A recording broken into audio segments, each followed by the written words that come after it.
चलिए देखिए,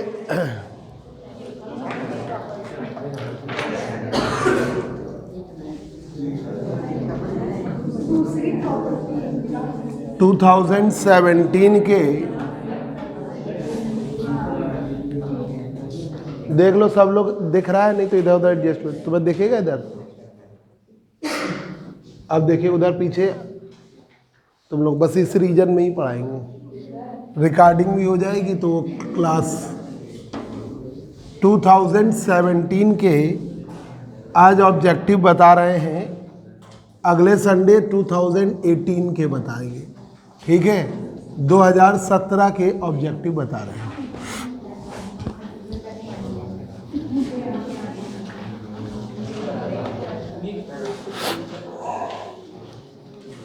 देखिए जरा, अनसॉल्व्ड में आपको ढूंढने पड़ेंगे, है ना। मित्रा वाले में 2017 में, क्योंकि अभी थर्मोडायनेमिक्स के बता रहे हैं, तो 2017 के पेपर में आपको देखना पड़ेगा। चलिए देखिए, पहली स्टार्टिंग है 2017 का।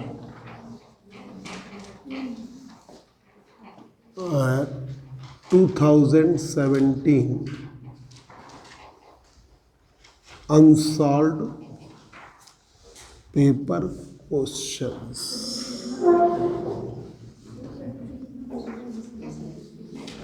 अनसॉल्व्ड पेपर क्वेश्चंस, ठीक है। 2017 के जो अनसॉल्व्ड में आए हैं, पहला क्वेश्चन देखिए, मतलब ये आपने पढ़े हैं वैसे ही होंगे, बस ये कि थोड़ा सा हो सकता है लैंग्वेज का, हम लिखते हैं तो बिल्कुल इजी लैंग्वेज लिख देते। व्हाट विल बी द, पहला क्वेश्चन इफिशियंसी का है, तुम लोग भी कैलकुलेट करना, इससे तुम लोग को और प्रैक्टिस आएगी।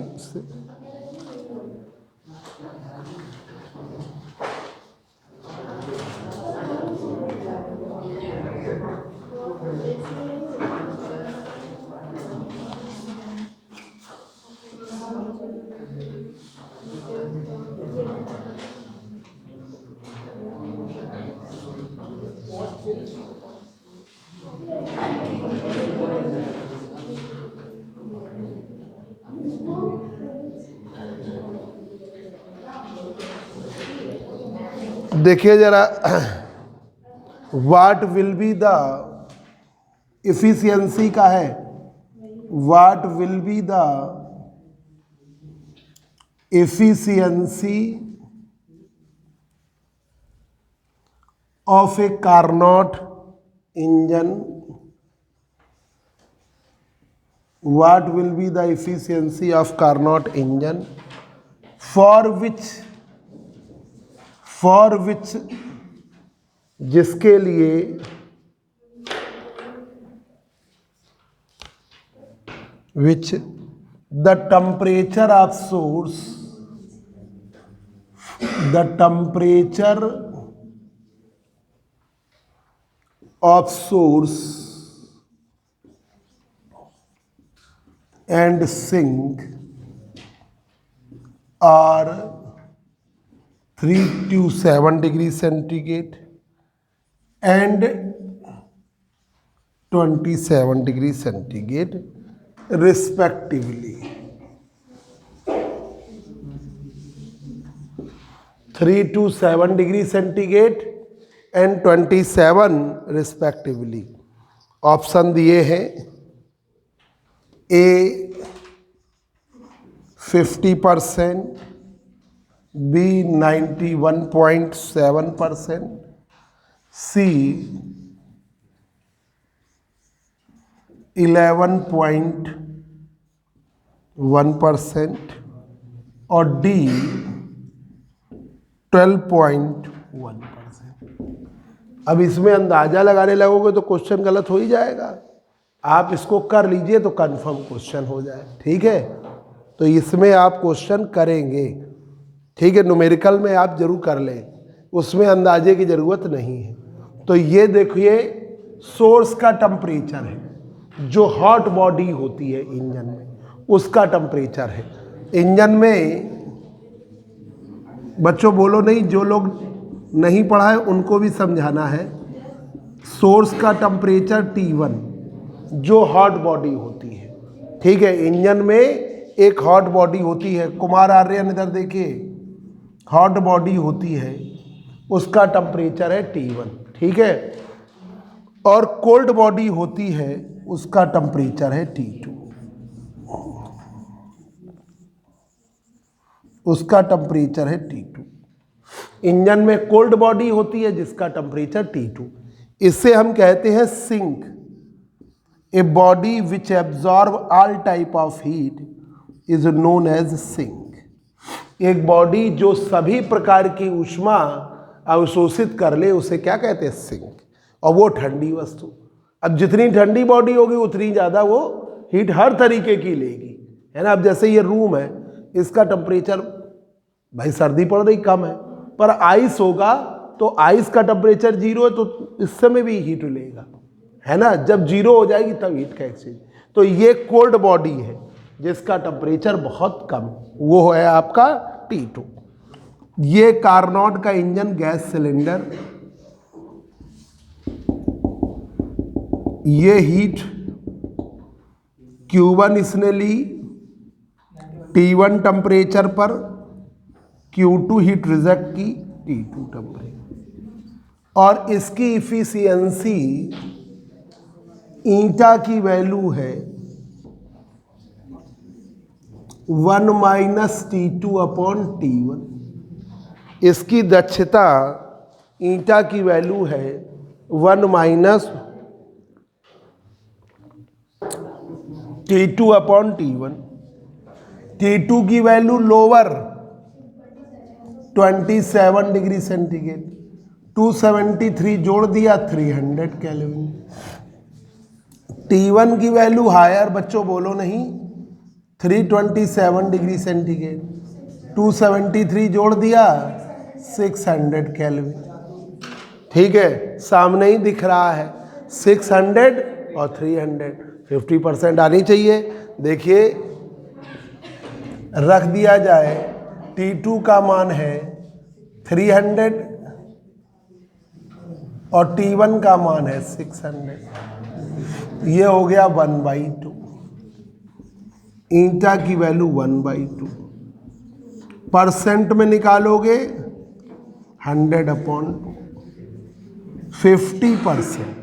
तो ये ए ऑप्शन आ गया 50%, ए ऑप्शन आ गया 50%, ठीक है। कुमार आर्यन, T1 की वैल्यू हायर टेम्परेचर, और बच्चों बात ना करो, T1 की वैल्यू हायर टेम्परेचर और वो है 327, ठीक है, 327।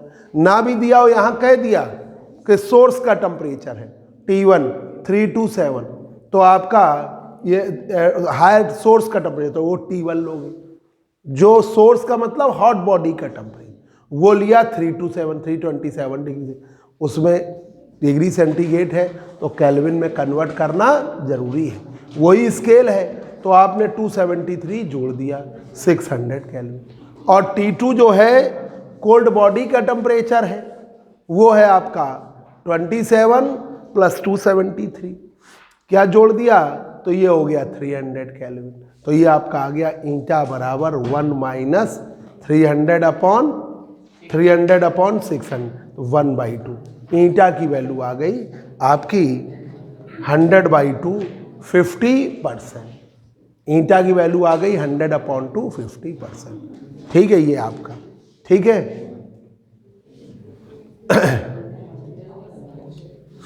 नोट करना तो कर लीजिए। अब देखिए 0th लॉ पर ऑब्जेक्टिव है। दूसरा ऑब्जेक्टिव देखिए, 2 systems are separately in thermal equilibrium if 2 systems are separately, 2 system हैं जो अलग अलग थर्मल इक्विलिब्रियम में है। If 2 systems are separately in thermal equilibrium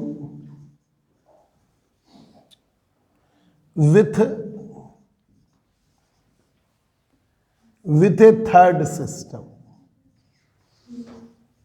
दो निकाय अलग अलग तापी साम्यावस्था में है तीसरे के साथ। Two systems are separately in thermal equilibrium with third system, then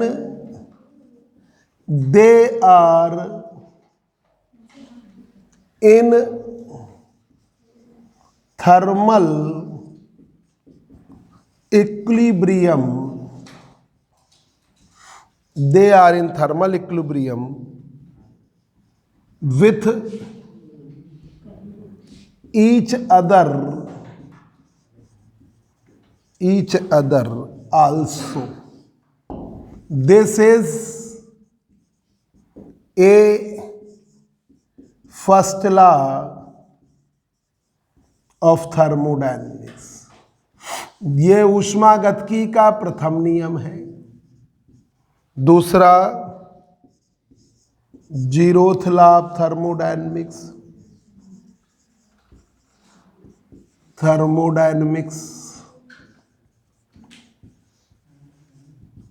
ये तीसरा सेकेंड लॉ ऑफ, ऐसे कर दे रहे हैं, ये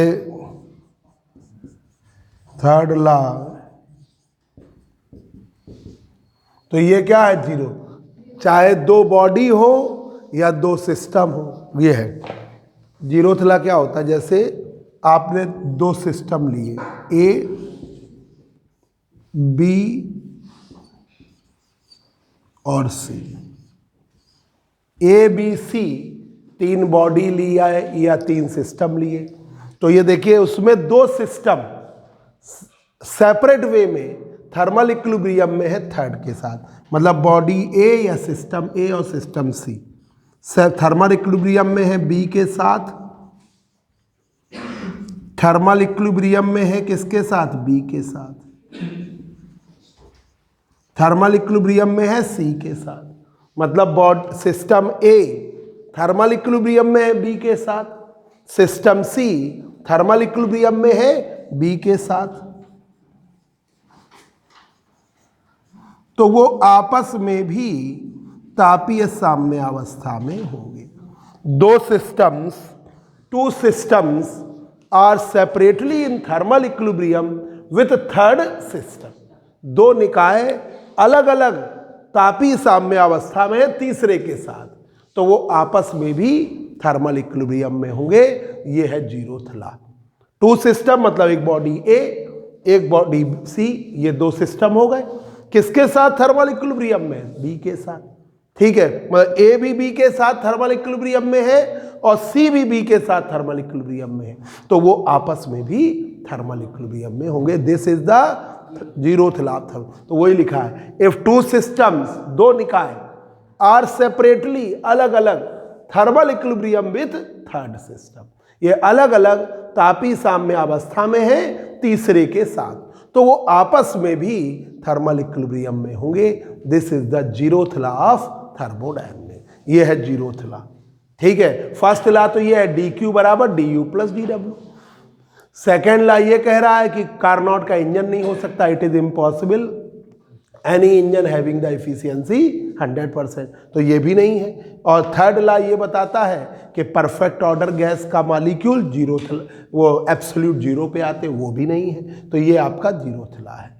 ठीक है, ये अब देखिए नेक्स्ट क्वेश्चन। तो ये उसी तरह लिख देते हैं स्टेटमेंट, जीरोथ लॉ में जब भी आएगा सिस्टम लिखा या फिर फॉर्मुलेशन में दे देंगे। अब आइए, हीट इंजन भी आप पढ़ चुके थे। हीट इंजन पर अब वो है आपका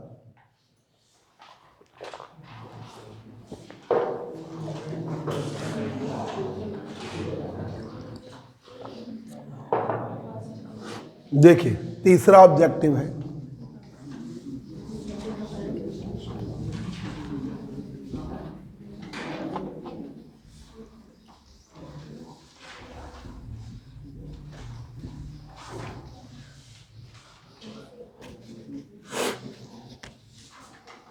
थर्ड देखिए, ए heat engine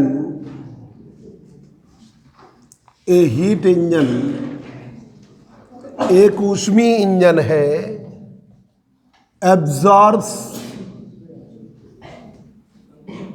heat Q1।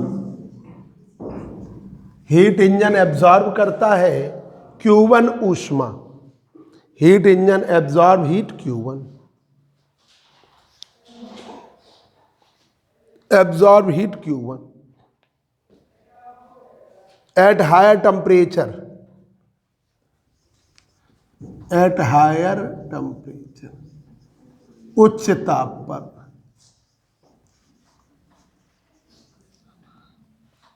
And rejects heat Q2,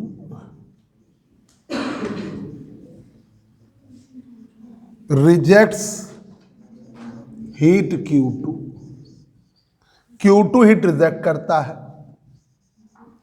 eight lower temperature, lower temperature.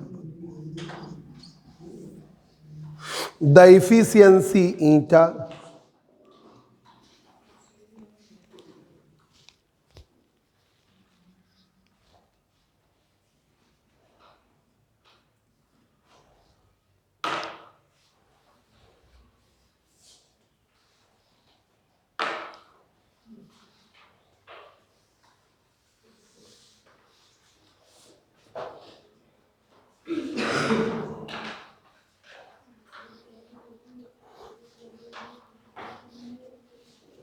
the efficiency eta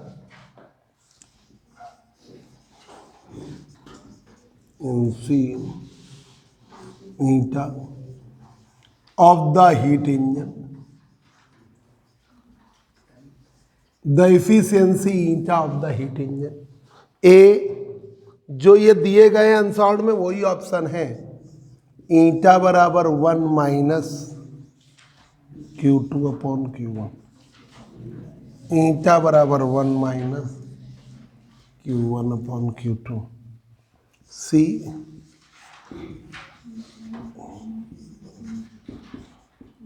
और डी।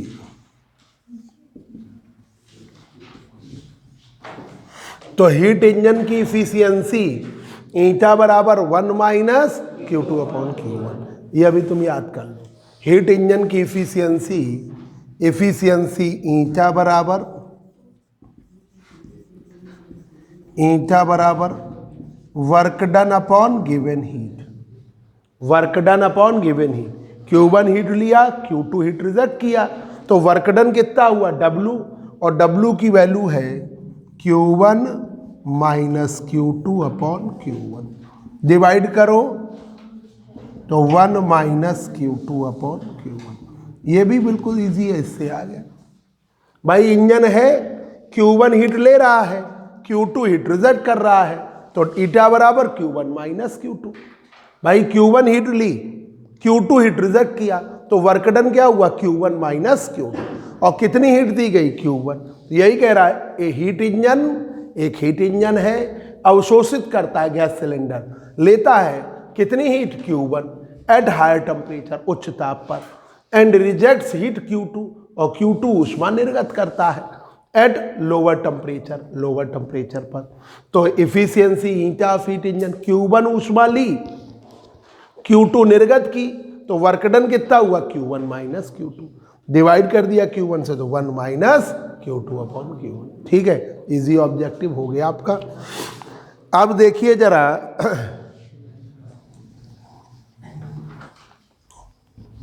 ये जो न्यूमेरिकल बताने जा रहे हैं, वो न्यूमेरिकल फिर आ सकता है, ये बहुत इंपॉर्टेंट न्यूमेरिकल है।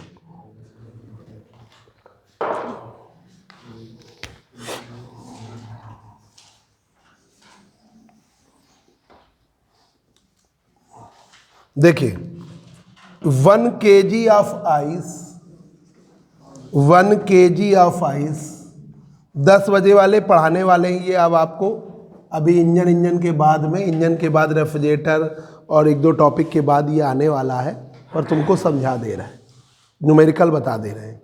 1 kg of ice eight 0 degree centigrade, is converted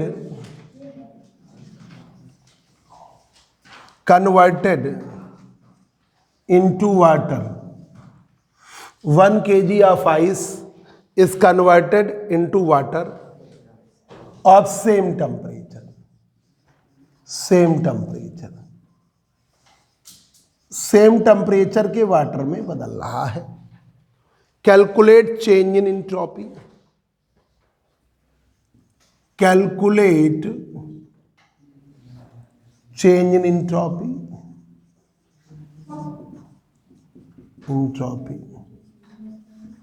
Calculate change in entropy. Given latent heat of ice is 80 calorie per gram. 80 calorie per gram. A 3.41 calorie पर केल्विन, B 29.3 कैलोरी पर kelvin, C 293 calorie पर kelvin और D 2.93 calorie पर kelvin. ये है. ठीक है, इसको हम समझा रहे हैं. जिन्होंने नहीं पढ़ा है वो भी समझ लेंगे.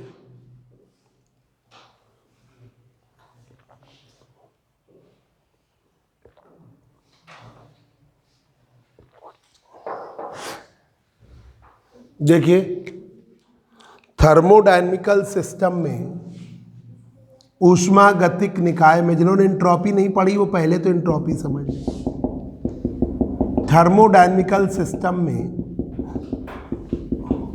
प्रेशर था, वॉल्यूम था, टेम्परेचर था. एक सिस्टम जिसकी स्टेट को, इधर देखो बाद में, एक सिस्टम जिसकी स्टेट को प्रेशर, वॉल्यूम, टेम्परेचर से हम एक्सप्रेस करते थे, उसे हम थर्मोडायनेमिकल सिस्टम कहते. जहाँ पर जो वॉल्यूम होता है, वॉल्यूम चेंज होता है तो वर्क डन मिलता है. जैसे थर्मोडायनेमिकल सिस्टम है, उसमें प्रेशर, वॉल्यूम, टेम्परेचर, वॉल्यूम बदलने से वर्क डन मानिए, टेम्परेचर के बदलने पर इंटरनल एनर्जी का चेंज मानिए, गैस की जो ऊर्जा है वो बदलेगी. ठीक है, तो एक स्पेशल टर्म बाद में इंट्रोड्यूस किया गया है और उसे कहते हैं इंट्रोपी. इंट्रोपी एस से दिखाते हैं. ये हीट और टेम्परेचर का रेशियो. इंट्रोपी एस ऊष्मा और ताप का अनुपात है. Entropy is the ratio of heat upon temperature. अभी तुम पढ़ोगे, ठीक है, बस समझ लीजिए. इंट्रोपी जो है, जैसे प्रेशर है, वॉल्यूम है, टेम्परेचर है, वैसे ही चौथा थर्मोडायनेमिकल कोऑर्डिनेट है आपका इंट्रोपी, और वो हीट और टेम्परेचर का रेशियो. और इंट्रोपी का जब चेंज होता है तो हीट का चेंज होता है. इंट्रोपी का जब चेंज होगा तो हीट का चेंज होगा, टेम्परेचर नहीं बदलेगा. जब भी आपकी इंट्रोपी बदलेगी ds, तो हीट का चेंज होगा. उस ड्यूरेशन में टेम्परेचर क्या रहेगा? कांस्टेंट.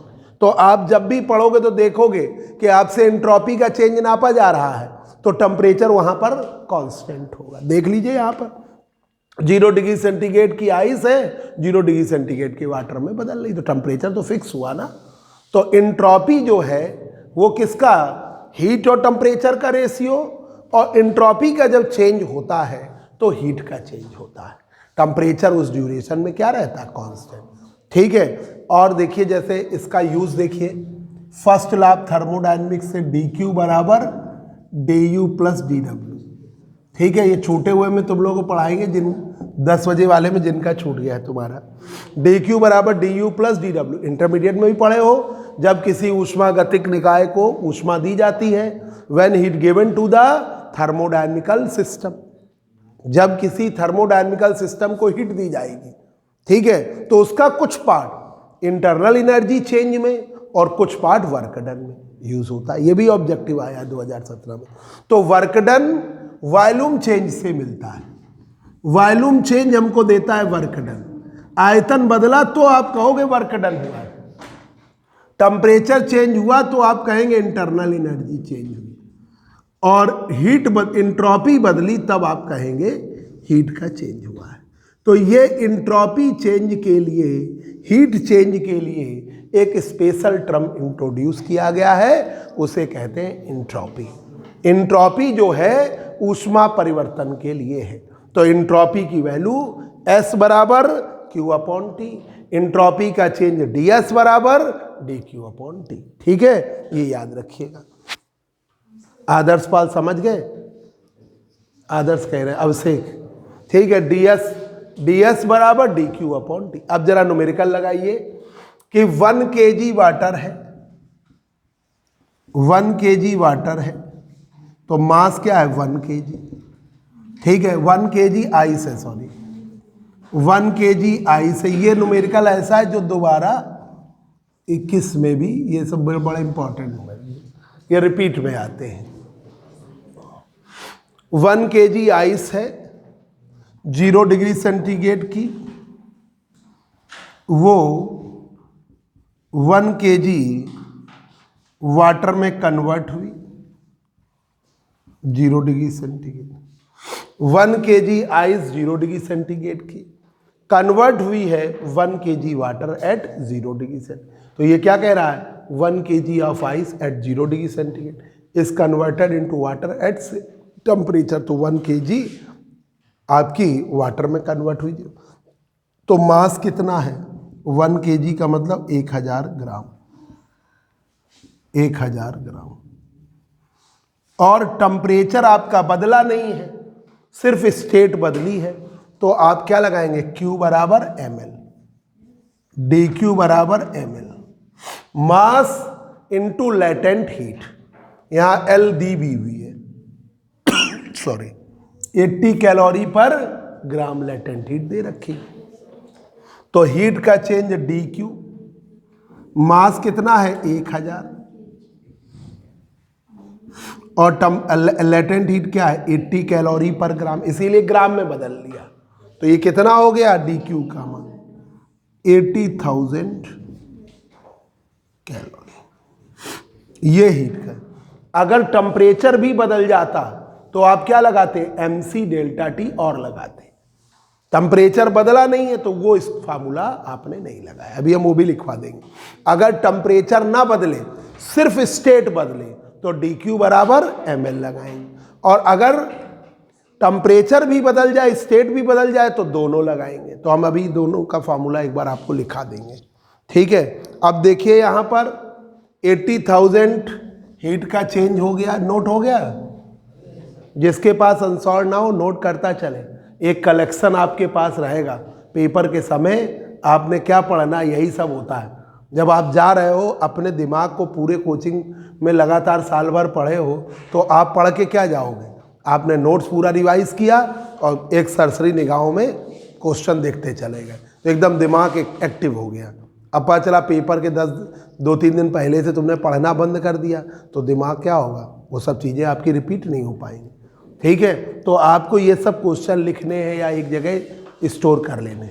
17 और 18 का पेपर, 17 और 19 दो पेपर है, आपने लगा लिए तो 20-25 क्वेश्चन, 50 क्वेश्चन तो आपको इससे मिलेंगे ही मिलेंगे, क्योंकि बेसिक फार्मूले कुछ है जो आने ही आने, ठीक है। न्यूमेरिकल के तो हम अंदाज़ा लगा रहे हैं, ठीक है, पर जैसे हीट इंजन का एक आधा ऑब्जेक्टिव जरूर देता है, कार्नोट इंजन के 5-6 ऑब्जेक्टिव मिनिमम का, 10 तक चले जाए, ठीक है। ये आपके जो इंट्रॉपी है, इससे रिलेटेड क्वेश्चन फिक्स है, अभी हम बताते जा रहे हैं आपको, ठीक है। तो ये आपको लिख डालिए, या अनसॉल्व में लिख रहे हो तो वहाँ साइड में अगर जो तुम्हें इंपॉर्टेंट चीज़ लगती है वो लिखते जाइए।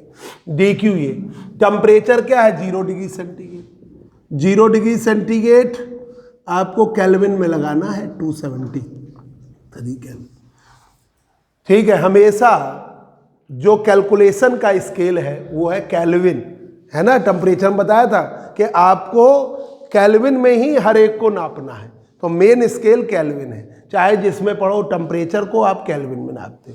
तो आपको 0 डिग्री सेंटीग्रेड था 273 जोड़ कर ये हो गया। अब देखिए इंट्रॉपी का चेंज ds बराबर क्या है, D Q upon T. D Q की वैल्यू है 80,000 और टी है 273। तो ये हो गया कैलोरी पर केल्विन। देखो आंसर में भी कैलोरी पर केल्विन, ऊपर हो गई कैलोरी और नीचे हो गया केल्विन। अब डिवाइड कर लो, कितना आया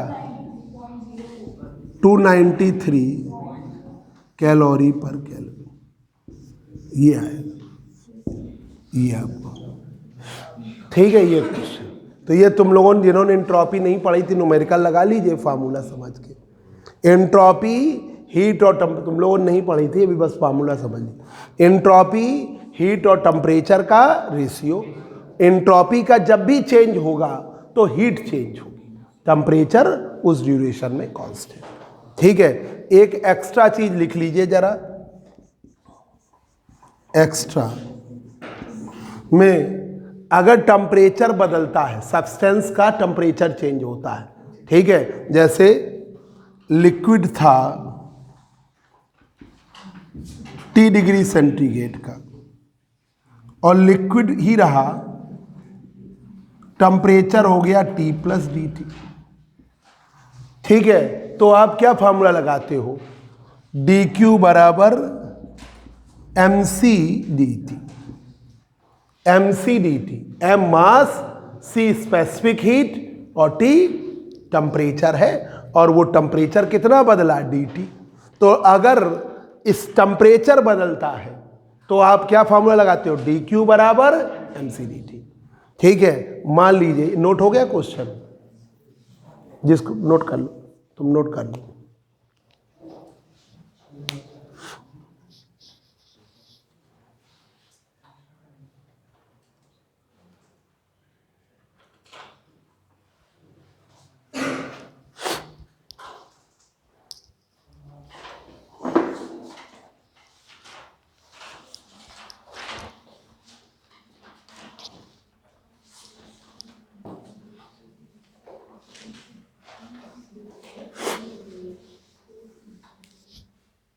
सर का टाइम 9 बजे करा देंगे, तुम लोगों को 2 घंटे पढ़ाया करेंगे, वो हमारा 2 घंटे का है। संडे को 2 घंटे पढ़ाते हैं। जब से ये पढ़ाना शुरू किया बड़े आराम से सब इजी गोइंग, और एक एक चीज़ 2-2 3-3 बार हो जाती है। तो आपको टर्न पे भले ना हो, पर संडे को ज़रूर आना है सुबह। ठीक है, अब ये सर्दी में सोना नहीं है तुम्हें, ठीक है, संडे को जल्दी जगना है। और ठंडी आ गई है तो ये थोड़ा सा कह भी रहे हैं कोविड का पॉसिबिलिटी बढ़ गई, जुकाम होगा तो बढ़ सकता है, तो इसलिए तुम लोग सभी लोग रामदेव का काढ़ा पियो। हाँ मजा, रामदेव का काढ़ा पियो जिससे तुमको जुकाम ना हो पाए।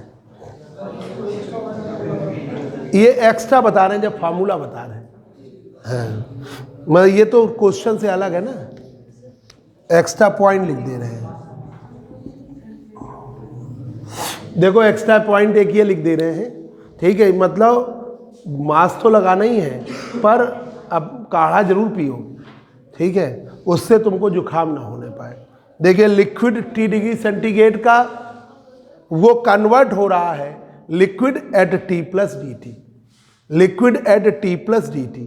तो T डिग्री सेंटीग्रेड का liquid T plus D T degree centigrade के लिक्विड में ही जा रहा है, स्टेट नहीं बदल रही है, टेम्परेचर बदल रहा है। तो आप क्या फार्मूला लगाएंगे, डेल्टा क्यू बराबर एम सी डेल्टा टी, या डी क्यू बराबर एम सी डी टी, क्योंकि यार डी के फॉर्म में हम ज़्यादा यूज़ करते हैं, इंटीग्रेशन यूज़ करना है।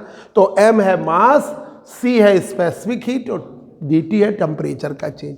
तो एम है आपका मास, सी स्पेसिफिक हीट विशिष्ट ऊष्मा,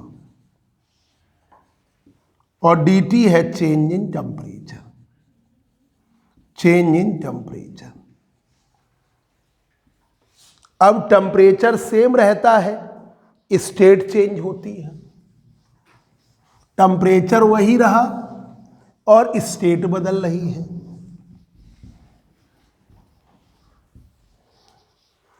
ठीक है, तो देखिए फॉर स्टेट चेंज, अवस्था परिवर्तन के लिए,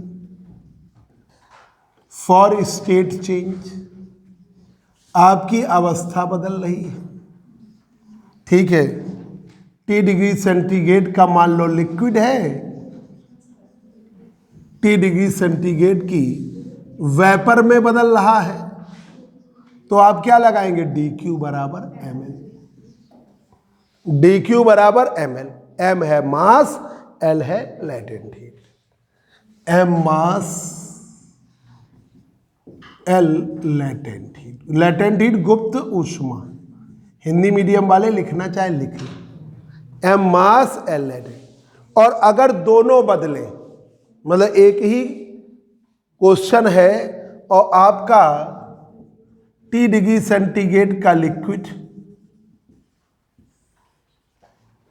T plus dt degree centigrade के वेपर में बदल रहा है, दोनों चीजें चेंज हो रही हैं, ठीक है, टेम्परेचर भी बदला और स्टेट भी बदली है, तो आप फिर फार्मूला ये लगाएंगे dq बराबर ml प्लस mc dt, दोनों चीजें आपकी लगेंगी। स्टेट चेंज के लिए ml और टेम्परेचर चेंज के लिए mc dt, दोनों चीजें आपकी लगेगी, ये याद रखिएगा, ठीक है। सिर्फ टेम्परेचर बदलता है तो mc dt, सिर्फ स्टेट बदलती है तो ml, और अगर दोनों चेंज होते हैं तो dq बराबर ml भी लगेगा और mc dt भी लगेगा।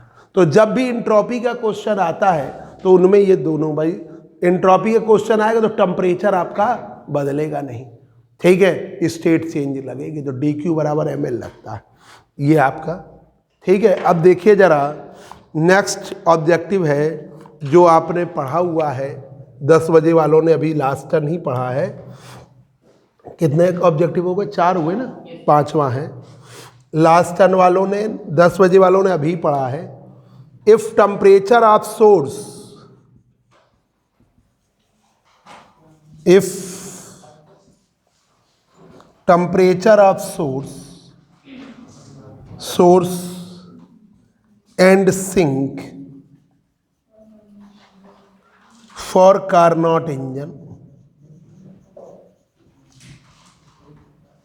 for Carnot engine are T1 and T2, are T1 and T2 respectively,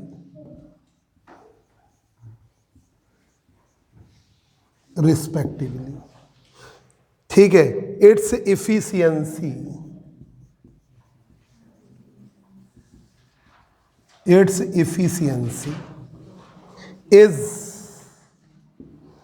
efficiency is, तो देखिए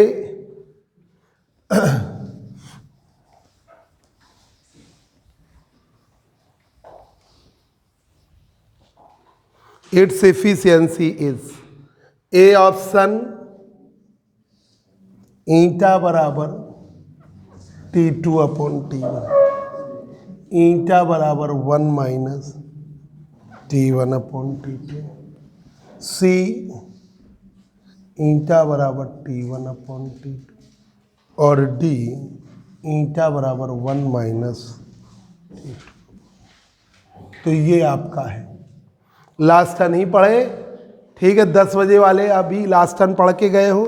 ईटा बराबर क्या हुआ, 1 माइनस T2 अपॉन T1, ये 2017 में, ये क्वेश्चन बेसिक है, आना ही है, ठीक है। लैंग्वेज भले बदलेंगे क्वेश्चन की, ये आता ही आता है। 17 में भी आया है, 18 में भी आया है, सॉरी 19, 18 में था नहीं ऑब्जेक्ट, 17 में और 19 में, और ये 21 में भी आएगा आपको, ठीक है। क्वेश्चन बिल्कुल फिक्स है, ऐसे क्वेश्चन तो आने ही आने हैं जो बेसिक है। अब जरा देखिए 6 नंबर ऑब्जेक्टिव है, एंट्रोपी रिमेन्स कांस्टेंट रहती है, entropy remains constant in A isobaric process, B isochoric process, C adiabatic process और डी आइसोथर्मल प्रोसेस।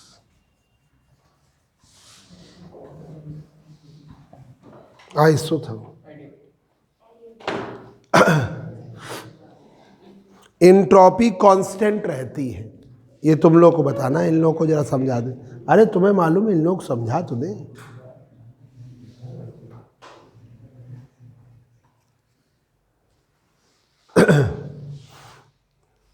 देखिए जरा एक मिनट, पहला ऑप्शन में आइसोबैरिक प्रोसेस है। आइसोबैरिक प्रोसेस में क्या रहता है? प्रेशर कांस्टेंट, दाब नियत रहता है, समदाबी प्रक्रम है।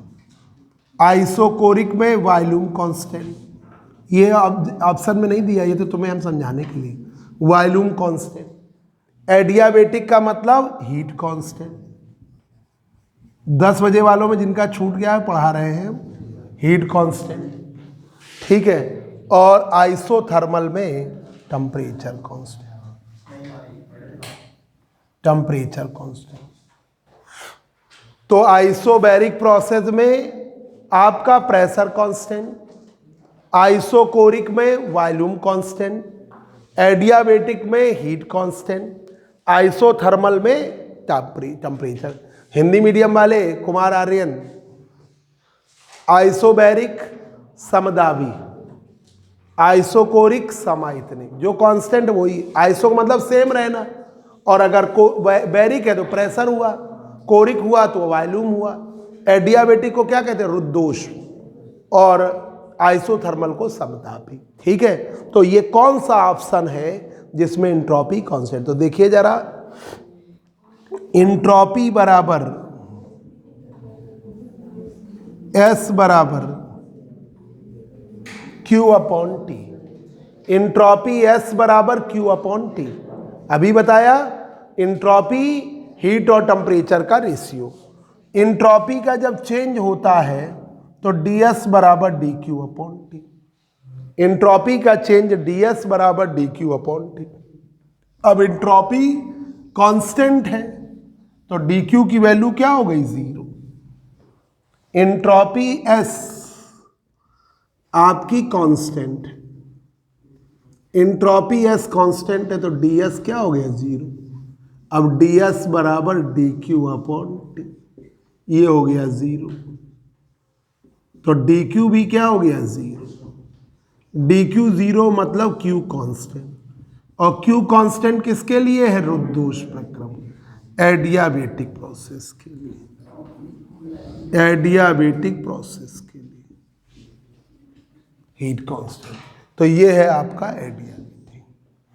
तो एंट्रोपी रिमेन्स कांस्टेंट किसके लिए? एडियाबेटिक प्रोसेस के लिए, ठीक है। ये अब जरा देखिए नेक्स्ट क्वेश्चन नंबर 7 है।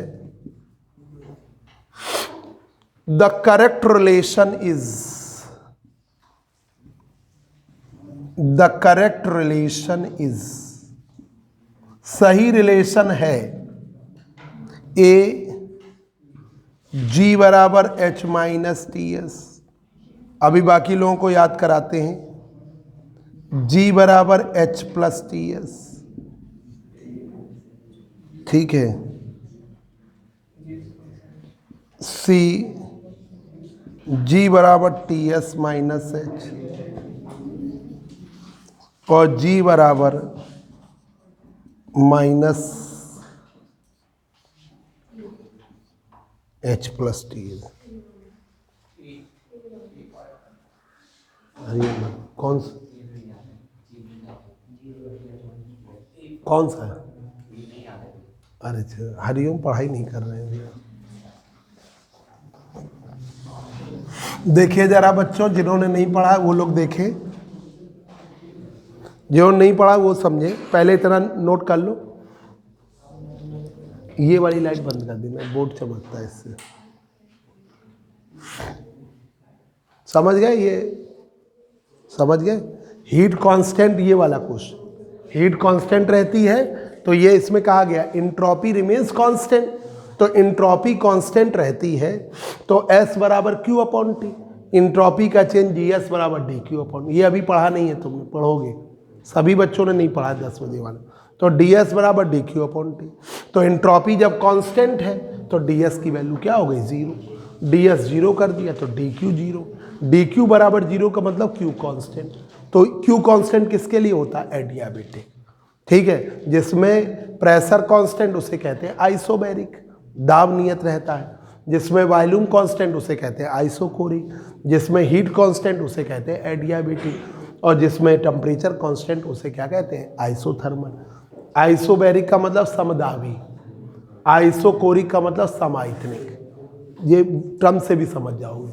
हीट कांस्टेंट को क्या कहते हैं? रुद्धोष्ण, उस पर, और आइसोथर्मल को कहते हैं समतापी। तो लिख लो वर्ड्स को, एडियाबेटिक और रुद्धोष्ण में लिख लो, बाकी तो समझ जाओगे। हाँ जरा देखिए, थर्मोडायनेमिकल सिस्टम में जो बच्चों ने नहीं पढ़ा वो पहले देखें ऑब्जेक्टिव के अकॉर्डिंग, कि अभी ऑब्जेक्टिव क्वेश्चन कर लें और समझ में आ जाए, फिर तो आप आगे पढ़ेंगे। देखिए ये है थर्मोडायनेमिकल सिस्टम, इधर देखो थर्मोडायनेमिकल सिस्टम, इसमें प्रेशर है, वॉल्यूम है, टेम्परेचर है, इंट्रोपी है, ये चार जो हैं थर्मोडायनेमिकल कोऑर्डिनेट्स या वेरिएबल्स कहलाते हैं, जो जिससे थर्मोडायनेमिकल सिस्टम की स्टेट को हम दिखाते हैं उसे हम थर्मोडायनेमिकल कोऑर्डिनेट्स या thermodynamical variable, pressure, volume, temperature और इंट्रोपी, दाब, आयतन, ताप और इंट्रोपी। इंट्रोपी को हिंदी में भी इंट्रोपी ही बोलते हैं, कुछ टर्म ऐसे हैं जो उनका हिंदी का नाम बदला नहीं है, ठीक है। तो आपके प्रेशर, वॉल्यूम, टेम्परेचर और इंट्रोपी ये क्या कहलाते हैं? थर्मोडायनेमिकल कोऑर्डिनेट्स, थर्मोडायनामिकल, नोट कर लीजिएगा, थर्मोडायनेमिकल कोऑर्डिनेट्स, कोऑर्डिनेट्स या वेरिएबल्स, इसका भी ऑब्जेक्टिव आता ही आता है। थर्मोडायनेमिकल कोऑर्डिनेट्स और वेरिएबल्स, प्रेशर, वॉल्यूम, टेम्परेचर और इंट्रोपी, ये चार थर्मोडायनेमिकल कोऑर्डिनेट्स हैं या वेरिएबल हैं। और थर्मोडायनेमिकल पोटेंशियल या फंक्शन है, एक है आपका इंटरनल एनर्जी, एक इंटरनल एनर्जी है, एक हेल्महोल्ट्ज फंक्शन F बराबर U माइनस TS, ये हेल्महोल्ट्ज फंक्शन है, एक एंथैल्पी है H बराबर U प्लस PV, और एक आपका गिब्स फंक्शन G बराबर H माइनस TS। ये चार आपके thermodynamical function, thermodynamical function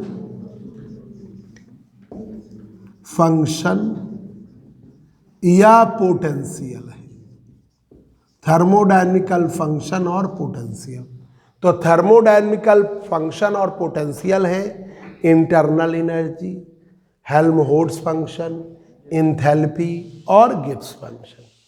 internal energy U, Helmholtz function F, enthalpy H, Gibbs function G, ठीक है। तो इंटरनल एनर्जी U है, हेल्महोल्ट्ज फंक्शन F है, F बराबर U minus TS, enthalpy H बराबर U plus PV, Gibbs function G बराबर H minus TS।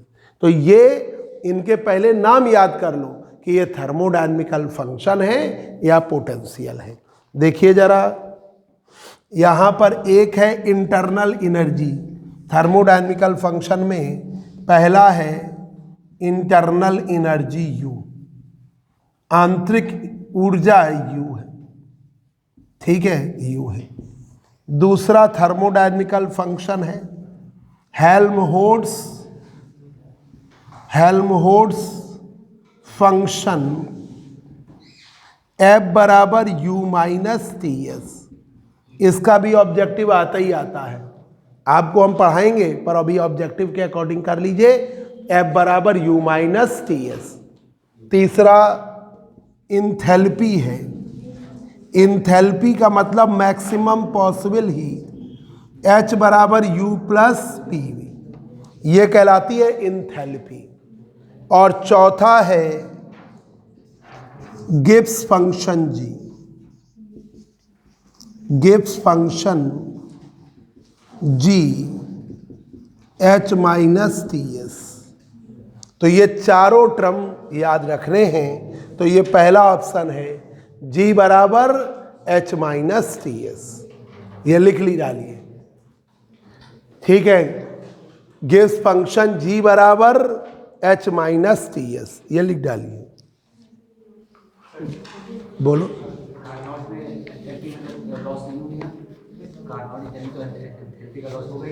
मतलब उसकी तो जो सिस्टम की हीट है वो तो वो ले ही कहा रहा है, हीट लिया Q1, वर्क किया Q2, मतलब खुद नहीं लिया। मतलब इंथैल्पी का लॉस, मतलब कारनॉट इंजन में ना इंथैल्पी का लॉस है ना इंटरनल एनर्जी का लॉस है, मतलब ये सब फंक्शन जनरल इंजन के लिए, प्रैक्टिकल। ये फार्मूले भाई याद कर लो, तुम याद करो, प्रैक्टिस कम हो रही है। G बराबर H माइनस TS। ठीक है, अब देखिए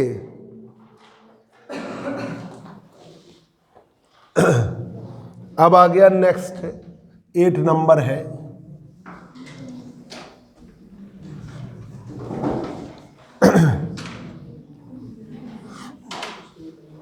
देखिए पहले एक बिल्कुल इजी ऑब्जेक्टिव देखिए, 8 नंबर है आपका, बहुत इजी ऑब्जेक्टिव है। First law of thermodynamics, first law of thermodynamics, ऊष्मागतिकी का प्रथम नियम is, first law of thermodynamics is A dq बराबर du माइनस dw, dq बराबर dw माइनस d, dq बराबर du प्लस dw, ds बराबर, तो ये है भाई, बात ना करो, बात ना करो, यहाँ इसमें आवाज़ जा रही ना, तुम्हारी भनभनाहट इसमें जा रही है। ds बराबर dq बराबर du plus dw। First law of thermodynamics, जब किसी थर्मोडायनेमिकल सिस्टम को हीट दी जाती है तो उसका कुछ पार्ट इंटरनल एनर्जी में और कुछ पार्ट वर्क डन में यूज हो जाता है। हीट दी गई dq, तो यहाँ पर इंटरनल एनर्जी चेंज du है और वर्क डन dw है, तो dq बराबर du प्लस dw, dq बराबर du प्लस dw। हीट का चेंज किस में यूज हो जाता है? इंटरनल एनर्जी चेंज में और वर्क डन में। When heat given to the thermodynamical system, some part of the heat is used in internal energy change and rest part of heat is used in work done. तो ये है internal energy change, internal energy change, और ये है work done, ऊष्मा का परिवर्तन, कुछ हीट चे इंटरनल एनर्जी चेंज में और कुछ वर्क डन।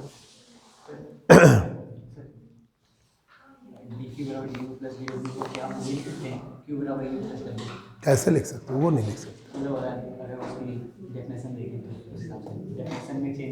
नहीं, चेंज आपका कहते हैं ना कि हीट का चेंज है, ये थोड़ी ना कहता Q बराबर U प्लस। ये कहाँ लिखा है? किसने लिखा दिया?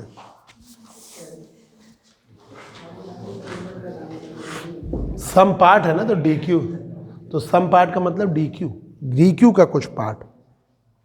ठीक है, अब देखिए तो dq बराबर du प्लस dw या डेल्टा q बराबर delta U plus delta W, ये कुछ किसी भी सिंबल में आ सकते हैं, नहीं तो डी ढूंढ रहा हो, ये ऐसे भी दिए जा सकता है।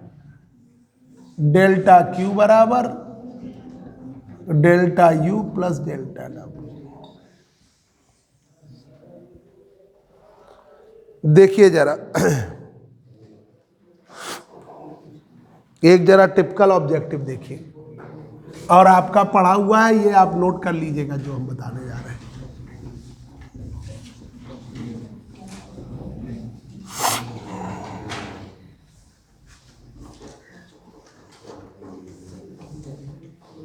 देखिए 9 नंबर ऑब्जेक्टिव है।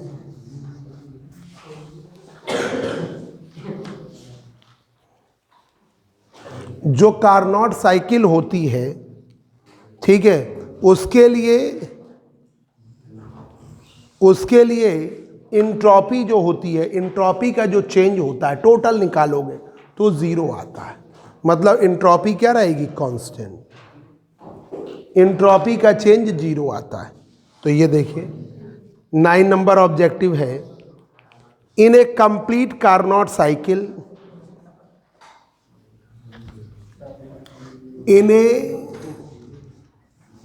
in a complete Carnot cycle, complete Carnot cycle में, in a complete Carnot cycle, the change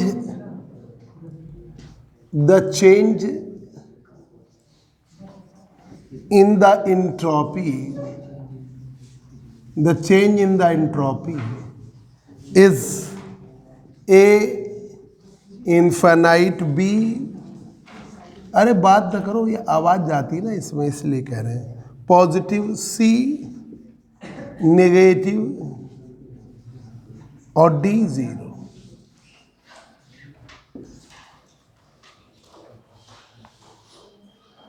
D 0। तो ये देखिए इंट्रॉपी का चेंज, ये कार्नोट साइकिल के लिए निकालोगे तो टोटल वो क्या आ जाएगा? 0। मतलब ds बराबर आपका क्या होगा? 0। एंट्रोपी में कोई परिवर्तन नहीं होगा। जैसे एंट्रोपी बदलेगी, हीट मिली, एंट्रोपी बदली, फिर रिजेक्ट होगी तब बदलेगी। ओवरऑल वे में टोटल चेंज एंट्रोपी का क्या आएगा? 0 आएगा। कार्नोट साइकिल, ठीक है। तो ये हम करके भी प्रूफ दिखाएंगे, बस अभी मान लीजिए, ठीक है। एंट्रोपी का चेंज कार्नोट साइकिल में 0, ठीक है। एंट्रोपी बदलती है पर जितनी चेंज होगी फाइनली वो बार बार उसी स्थिति में, जैसे S1 से बदलकर S2 पर गई, फिर S2 से बदलकर फिर S1 पे चली जाएगी, तो फिक्स एंट्रोपी बदलेगी, तो जो चेंज होगा वो 0 आए। अब देखिए ये तो कार्नोट साइकिल के लिए हुआ, ये 9 नंबर। 10 नंबर देखिए, इन एन इरिवर्सिबल प्रोसेस, इरिवर्स, ये कार्नोट की जो साइकिल है वो रिवर्सिबल प्रोसेस है। ये कल तुम लोग को लिखाएंगे, ये जो 10 बजे वाले हैं उनको बता दे, कल लिखवाएंगे। जो इधर देखो बेटा, रिवर्सिबल प्रोसेस वो होता है जहाँ पे इंजन जहाँ स्टार्ट करता है फिर एग्जैक्टली उसी स्टेज पे पहुँचता है। मतलब जहाँ से स्टार्ट किया बार बार एग्जैक्टली उसी सिचुएशन पर उसकी साइकिल आफ्टर द साइकिल, एक साइकिल मतलब हुई कार्नोट की और फिर वो वहीं पहुंच जाएगा। वर्किंग सब्सटेंस फिर से एग्जैक्टली उसी स्टेज को प्राप्त करता है, ठीक है। जो कार्नोट साइकिल में होता है, कार्नोट साइकिल से कार्नोट इंजन की वर्किंग भी बताई जाती है और कार्नोट रेफ्रिजरेटर, तो दोनों में जहां से स्टार्ट करता है बार बार वहीं पहुंचता है। जो प्रैक्टिकल इंजन होते हैं, जो आपके स्कूटर है, मोटरसाइकिल, कार, ट्रक, सब जो प्रैक्टिकल इंजन, सब में वो एग्जैक्टली कभी भी उसी सिचुएशन पर नहीं पहुंचेगा। कार्नोट इंजन में, कार्नोट साइकिल में कहीं पर भी कोई लॉस नहीं है, ठीक है। और कार्नोट के रेफ्रिजरेटर में भी कहीं पर भी कोई लॉस नहीं है। ये आप लोग कल 10 बजे पढ़ोगे रिवर्सिबल।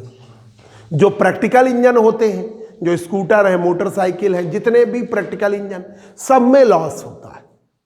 हाँ, ये लॉस को जब इंजन बने थे तो ज़्यादा था, आज से 20 साल पहले ज़्यादा था, अब धीमे धीमे वो लॉस कम हो गया है, पर 0 कहीं नहीं हुआ, ना हो पाएगा, ठीक है। तो जितने भी इरिवर्सिबल प्रोसेस हैं, जो भी तुम्हारी डेली लाइफ में दिख रहे हैं वो सब इरिवर्सिबल प्रोसेस।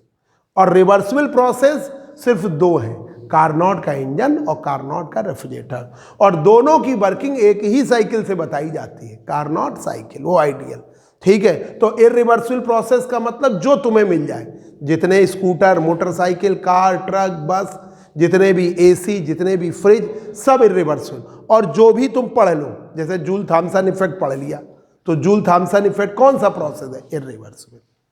ठीक है, तो जो भी जैसे एडियाबेटिक डीमैग्नेटाइजेशन पढ़ लिया, तो वो रिवर्सिबल है कि इरिवर्सिबल? तो इरिवर्सिबल। तो जो प्रैक्टिकली एग्जिस्ट कर रहा है वो सब इरिवर्सिबल है, कोई भी process.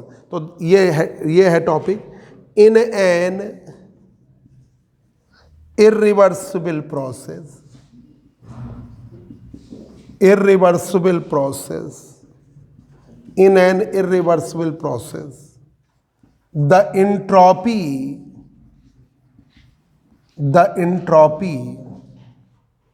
in an irreversible process, entropy of the universe, ठीक है, ए इंक्रीज ऑप्शन दे रखा है, बी डिक्रीजेस दे रखा है, सी रिमेन्स कांस्टेंट दे रखा है, और डी आपका बिकम्स जीरो दे रखा है, बिकम्स जीरो। तो हमेशा इंक्रीज कर। इस यूनिवर्स में किसी भी इरिवर्सिबल प्रोसेस की एंट्रोपी हमेशा बढ़ती है, इंक्रीज करती है। ठीक है, अब जरा देखिए, ये टॉपिक जरूर नोट कर लीजिएगा, क्योंकि ये हम ऑब्जेक्टिव के साथ ही बता देते हैं, ध्यान दीजिएगा। बस हम फोन कर देंगे भी, एक क्वेश्चन बता दें जरा, 11 कर दें। अभी ये 20-22, अगले संडे इसके आगे के ऑब्जेक्टिव बताएंगे। अब टाइम तुम लोग कह रहे हो गया, कितना टाइम हो? अच्छा बस छोड़ दें, 5 मिनट, एक क्वेश्चन बता। देखिए अभी ये इस वीक में तुम लोग और थ्योरी पढ़ लोगे, तो अगले संडे जब 2017 के, अभी तो ये अब हमने 11 बताए हैं, कम से कम 30 होते हैं ऑब्जेक्टिव, 30-35 मिनिमम है जो थर्मोडायनेमिक्स के ऑब्जेक्टिव है हर पेपर में। मतलब जो तुम्हें पासिंग मार्क्स चाहिए सिर्फ थर्मोडायनेमिक्स से मिल जाता है। देखिए जरा इफिशियंसी, ये क्वेश्चन आपके लिए नया है, आपको नोट भी करना है। The efficiency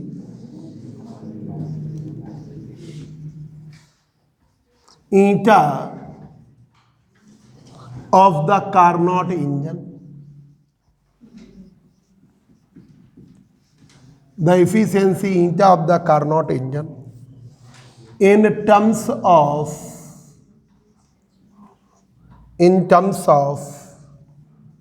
adiabatic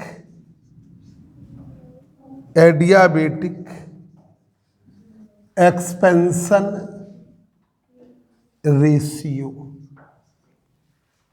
rho, adiabatic expansion ratio rho, A eta 1 - 1 upon rho gamma की पावर -1, बी ईटा बराबर 1 - रो की पावर गामा -1, ठीक है, सी 1/1 अपॉन रो, और डी ईटा बराबर 1 -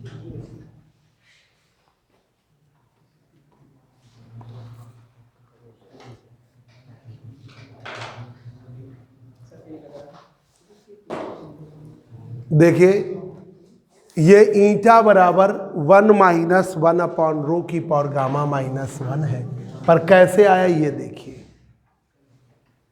कैसे आया। तो ये देखिए वॉल्यूम एक्सपेंशन कोफिशिएंट हम निकालते हैं एडियाबेटिक प्रोसेस के लिए, तो T1 V1 की पावर गामा -1 इसे लिख दे, क्योंकि ये तो सभी पढ़ ही चुके हैं।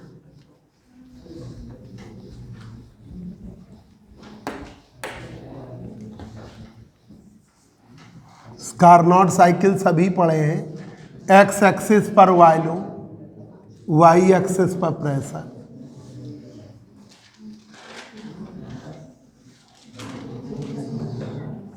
ये है ए, ये है B, C, G. Pressure P1, volume V1, temperature T1। Pressure P2, volume V2, temperature T1। Pressure P3, volume V3, temperature T2। ठीक है। Pressure P4, volume V4, temperature T2। तो एडियाबेटिक प्रोसेस में आप फार्मूला लगाओगे TV की power gamma -1, ठीक है, बराबर कांस्टेंट। सिर्फ इस एडियाबेटिक प्रोसेस में लगा दो, एडियाबेटिक प्रोसेस में लगा दीजिए। अरे सर का फोन आ गया,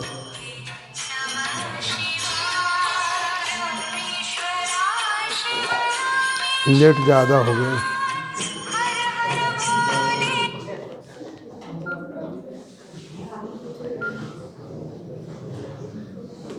अब तुम लोग कल बता देंगे, सर लेट हो रहा है, वो इंतज़ार कर रहे हैं। ठीक है, इंतज़ार कर रहे हैं, ये कल बता देंगे। ठीक है, तुम लोग के टर्न पे बता देंगे।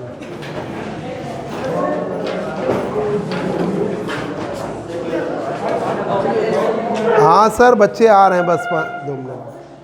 ठीक, जाओ, वो कल बता देंगे, क्योंकि 8:40 हो रहा है, वो फिर तुम लोग को डांटे ना।